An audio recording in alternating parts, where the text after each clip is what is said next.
Assalamualaikum warahmatullahi wabarakatuh.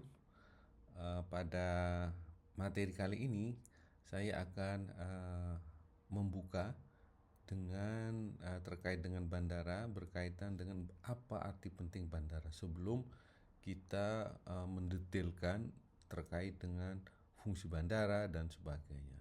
Jadi materi intro ini adalah sebagai pengenalan mengapa sebagai seorang teknik sipil perlu untuk memahami terkait dengan bandara, karena bandara adalah bagian daripada teknik sipil. Baik, mari kita lihat terlebih dahulu sebagai uh, sarjana sipil, teknik sipil, ahli sipil, apa perannya di dalam bandara. Ini yang kemudian perlu kita ketahui ya. Jadi kalau kita melihat di sini peran daripada kalau Anda nanti sudah lulus atau bukan sekarang juga, bahwa pada saat lulus nanti apa saja sih sesungguhnya peran dari seorang teknik sipil di dalam merancang, mengoperasikan dan memelihara bandara. Yang pertama adalah mampu menganalisis berapa potensi penumpang yang akan menggunakan bandara tersebut. Jadi karena potensi penumpang menjadi jalan masuk atau data utama yang diperlukan di dalam perencanaan bandar udara. Oleh karena itu, ini tugas bahwa karena nanti mulai dari berapa pesawat yang akan diperlukan, berapa kapasitas daripada parkir, berapa kapasitas daripada terminal, berapa panjang daripada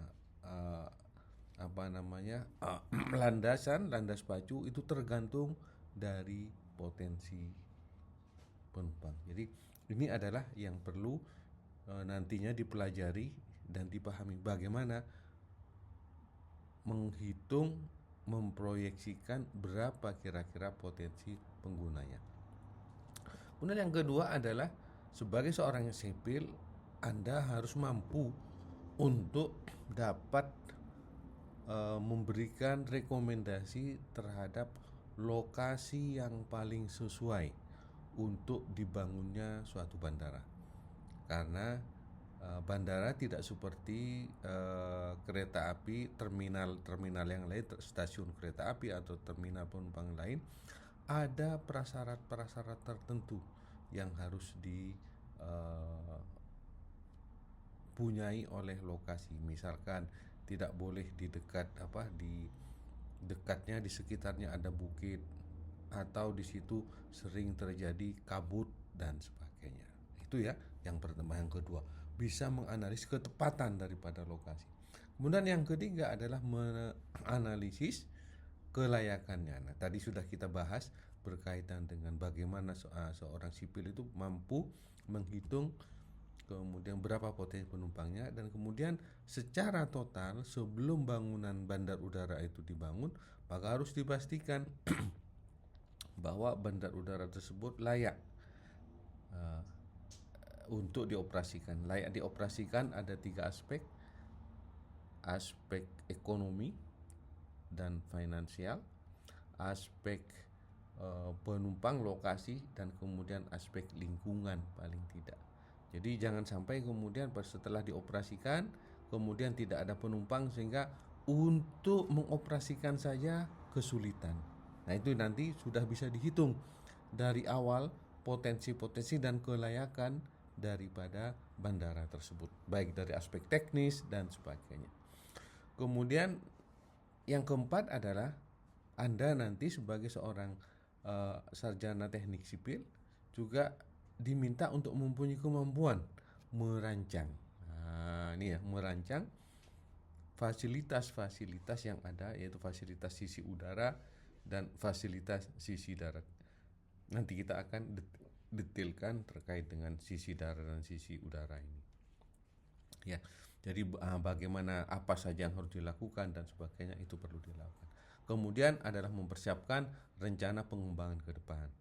Dari beberapa studi sebelumnya, kemudian histori dari daerah-daerah yang lainnya, dari airport yang sudah ada, itu umumnya dibangun bertahap, tergantung daripada berapa proyeksi penumpang saat ini, dan kemudian setelah itu terus bertahap. Artinya Anda pun perlu memahami bagaimana melakukan rencana pengembangan ke depan. Jadi itu ya, mengapa kemudian bahwa peran teknik sipil sangat urgen, sangat sentral di dalam merencanakan, membangun, mengoperasikan dari suatu bandara.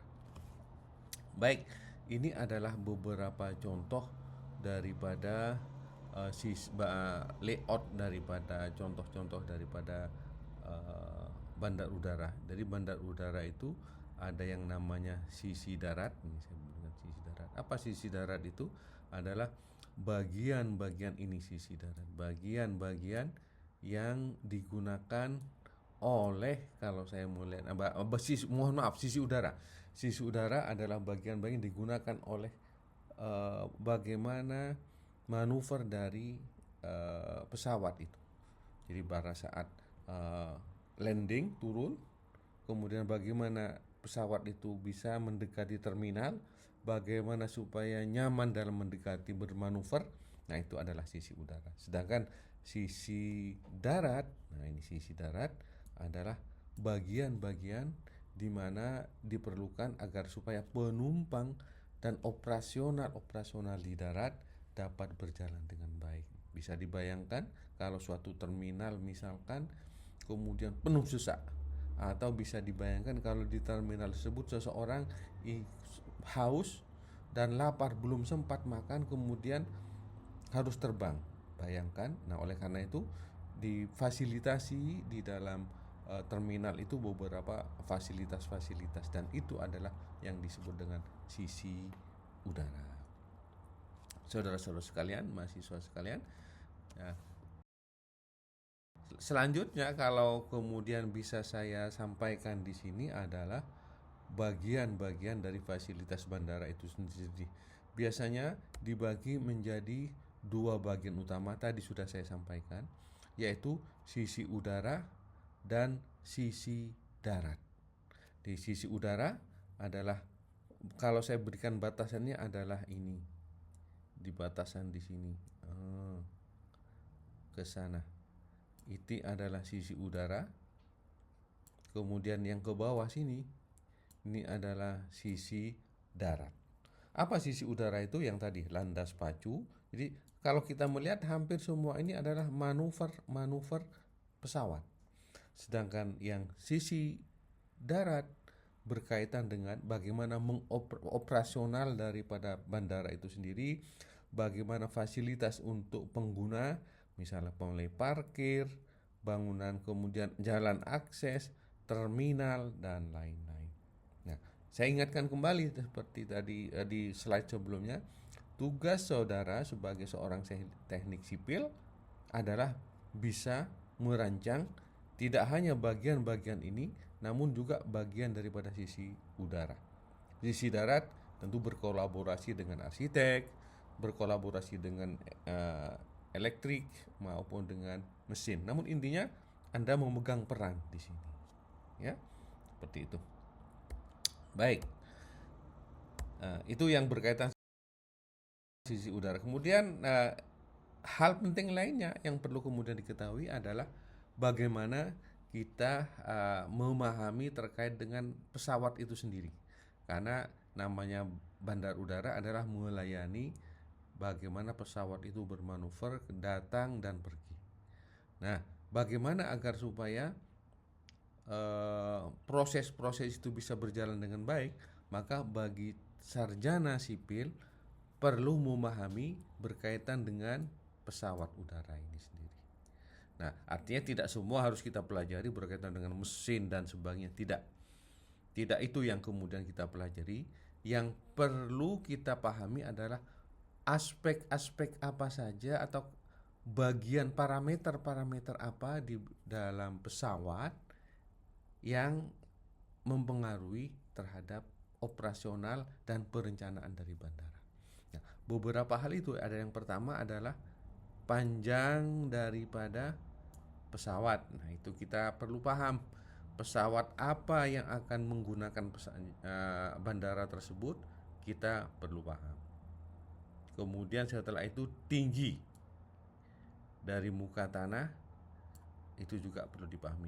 Panjang ini berkaitan nanti dengan apron, perancangan apron, tempat parkir pesawat. Demikian juga tinggi daripada pesawat ini kita perlu gunakan untuk perancangan apron. Kemudian yang lainnya adalah ini, roda pesawat. Roda pesawat ini yang kita ingin butuhkan adalah jaraknya. Jadi data tentang jarak pesawat, dan kemudian yang kita butuhkan adalah konfigurasi daripada ini, rodanya. Seperti apa konfigurasinya, nanti kita sampaikan beberapa gambar terkait dengan konfigurasi itu. Jadi itu. Nah, Pak, di mana kita bisa mendapatkan data ini? Gampang. Kalau misalkan di Indonesia paling banyak adalah Lion B737-900ER. Kita tinggal saja pergi ke websitenya Boeing. Nanti di sana kemudian Anda pilih jenis pesawat, parameter ini semua akan Anda dapatkan. Jadi jangan khawatir ya, berkaitan dengan ini. Dari mana kami tahu kan? Nah, dari website. Yang penting paham mana yang kemudian perlu kemudian diketahui. Yang kedua adalah berkaitan dengan lebar dari pesawat. Ini juga berkaitan dengan perencanaan taxiway ya. Taxiway ya. Nulisnya agak susah ini, tapi taxiway, dan juga pada perencanaan apron. Kita butuhkan itu. Untuk perencanaan apron adalah lebar daripada ini.